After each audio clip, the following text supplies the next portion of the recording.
கேட்டிங்கனாக்கா திருமழை இசையில் சிவபாக்கியருடைய ஜீவ சமாதி ஆலயத்தில் தான் நான் இருக்கிறேன்.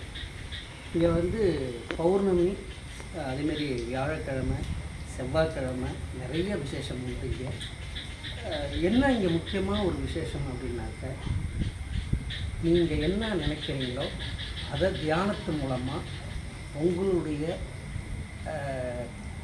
அதாவது நல்ல விஷயமா இருந்தாலும் சரி, கஷ்டங்களாக இருந்தாலும் சரி, பிரச்சனைகளாக சரி, ஒரு 15 நிமிஷம் தியானத்தில் அவங்க ஐயா சுவாமிகள் சொல்ல நம்ம சொல்லும் பொழுது உண்மையிலேயே நமக்கு வந்து ஒரு உருவம் வந்து நமக்கு வந்து நம்ம என்ன நினைக்கிறோமோ அதை கொடுக்குறாங்க. அப்படிப்பட்ட ஒரு அற்புதமான இந்த சிவபாக்கியர் ஜீவ சமாதி ஆலயத்துக்கு இன்றைக்கி நான் வந்தது வந்து உண்மையிலேயே வந்து உடலாலும் மனதாலும் ரொம்ப நான் அதை வந்து ஃபீல் பண்ணுறேன்.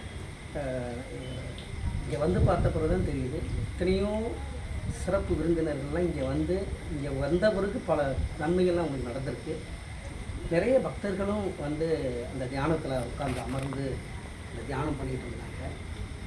எனக்கு தெரிஞ்சு இன்னும் கொஞ்ச நாளில் இது உலகம் ஃபுல்லாக அதாவது மக்கள் வரப்போகிறாங்க.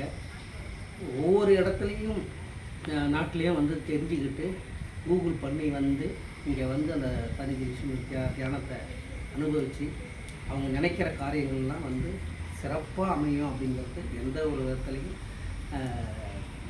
இது இல்லை. அதனால் பக்த கோடிகள் யாராவது நீங்கள் இங்கே வரணும் அப்படின்னு நினச்சிங்கனாக்க கண்டிப்பாக திருமழிசைக்கு வந்துட்டு சிவபாக்கிய ஜீவ சமாதி அப்படின்னு சொல்லி கேட்டிங்கனாலே போதும்.